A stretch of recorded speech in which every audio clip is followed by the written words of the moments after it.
following example, we can take a look at a polymer optimization experiment within the dot matrix Studies ELN. In this example, the experiment has already been created.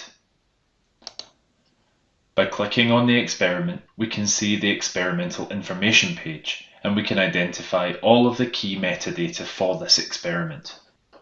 From the Formulations tab, we can also see the materials that have been selected. Each of the ingredients listed, selected by the end user, is linked to the batch of that material, which comes directly from the inbuilt chemicals inventory.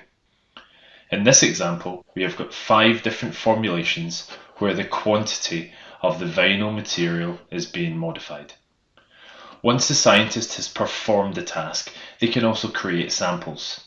For example here, selecting sample number 1, I can visually see what samples have been created, and I can see that a sample of each of the materials has already been created.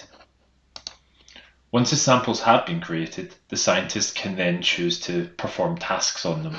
They can make requests. In this occasion, they can either perform the task themselves or make a request from a colleague. So the created samples have been selected and sent off to a colleague to perform some DSC testing. Once the analysis has been performed, the end user has the ability to gather that information and store it back into their ELN. In the Documents tab, a direct link to open the BioBright Cloud application is available in the ELN experiment. In this case, dotmatrix 7 is the instrument I'm interested in, and I'm interested in getting the data from this folder here. We see the Excel file appearing directly into the experiment that I chose. And in addition, all of the data within this Excel file has been parsed and stored directly within the database, along with the file itself. On the DSC tab, we can see all of this information. Here, we've got some visualizations showing the DSC traces of the information from the file.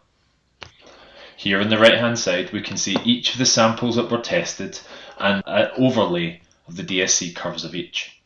In this particular example, we can see the sample number 2 in red has a leftward shift in the DSC trace.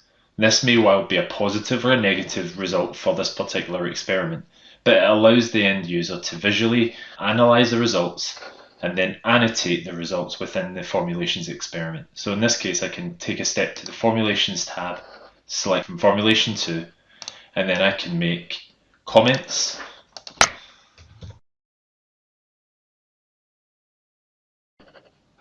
to allow auditing of this information and allow perhaps completion and closure of a given sample.